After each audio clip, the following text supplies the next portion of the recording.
So barkamu da zuwa wannan channel din. So abu na farko da ya kamata ka sani shine yanda zaka maida Opera ka kamar computer. Ya za ka maida Opera ka kamar computer? Kai tsaye zaka je ka shiga wannan application din naka na zaka je ka shiga Play Store ɗinka. Kai tsaye zaka zo kasa bari mu shiga Play Store din mu. To zaka je ka shiga Play Store ɗinka kamar yadda kake gani haka. Gashi kamar haka.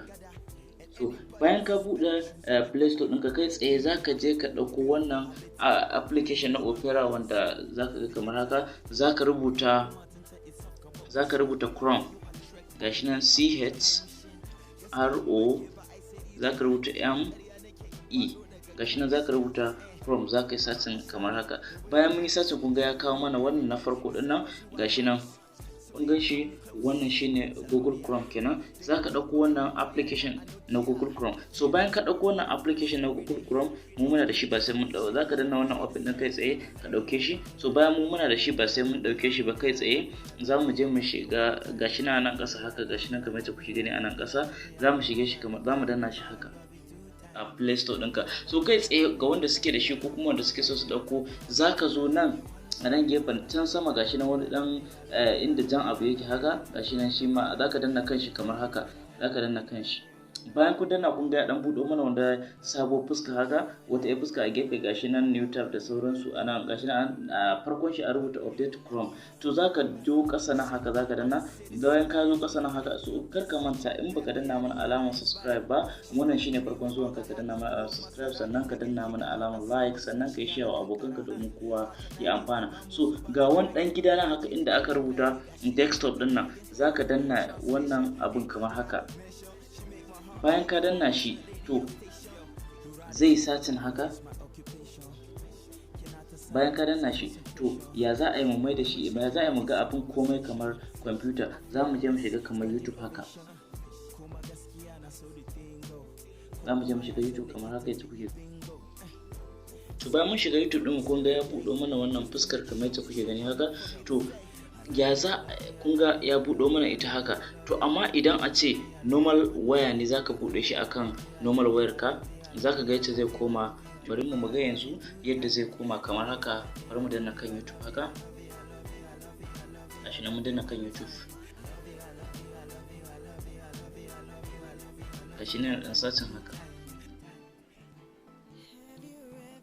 So kun ga bayan mun bude YouTube din ya nuna, kun ga a asalin yadda waya take nuna ba haka take nuna YouTube ba. So amma kun ga yanzu ya bude mana daidai da yadda zaka bude shi a laptop. To idan kuma ka bude shi a daidai waya, ya za a yi ka ganshi? To bari mu koma mu bude shi a cikin mu bude shi a waya kai tsaye mu ga yadda zai koma haka. Zaka dawo haka mu danna wannan dan digo-digo. Bayan mun danna shi zamu danno. So zamu zo inda aka sa desktop din nan, zamu cire wannan good din, gashi nan haka zamu cire shi. Bayan mun cire gashi nan zai kama satin haka. Gashi nan zai dan yi wani satin haka kadan.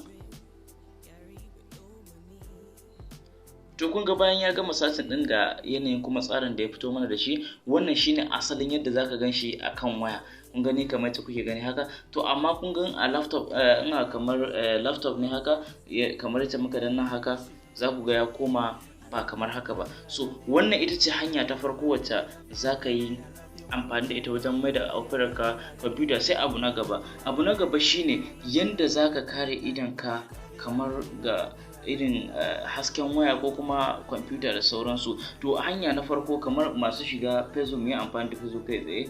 Mu je mu shiga application din mu na Facebook wanda kowa yana da shi. Bari mu je kan application din mu, gashi kamar haka. Bari mu je kan application din namu na Facebook. Gashi kamar haka mun shiga kan application din mu na Facebook, gashi nan haka zai na budewa.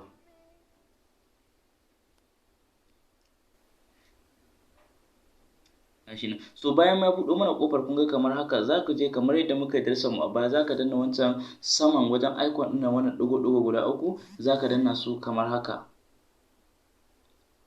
Kun ga yana dan satin haka. So bayan ya gama sacin kun ga ya buɗo mana wannan kofar da kuke gani, gashi kamar haka. Zaka yo ƙasa, zaka zo nan ƙasa, zaka danno ƙasa, zaka taho gashi kamar yadda kuke gani, zaka danyo ƙasa nan ƙasa, zaka danyo ƙasa. Zaka zo gashi inda nan ƙasa haka, za ka ɗan yi ƙasa gashi bayan ka wuce settings ɗin nan gashi nan inda aka rubuta dark mode za ka ga ɗan wani ɗigo na haka na kore haka idan ka danna shi haka zai ɗan yi satin gashi nan an satin haka. Kun ga da cikin Facebook ɗin namu baki ya koma saboda mun rufe shi ba za a yi mu sami matsala da shi. To kuma ya za a yi kamar da shi daidai kawai kai tsaye za ka kuma danna shi haka. To kun ga a can fari inda rana ne zai nuna ma kiliya yadda kake so. To amma da daddare ne kamar haka idan kai amfani da shi zai taimaka maka wajen kare idanunka kada su samu matsala ta wannan bangaren haske. To wannan su ne abubuwan da ya kamata mutum ya sani wanda in kai amfani da su za su taimake ka insha Allahu wanda ba tare da ka samu matsala ba. Kar ku manta ku danna mana subscribe sannan ku danna mana alamar like sannan ku share wa abokanku domin kowa ya amfana. Mun gode da sauraron tashar Usee.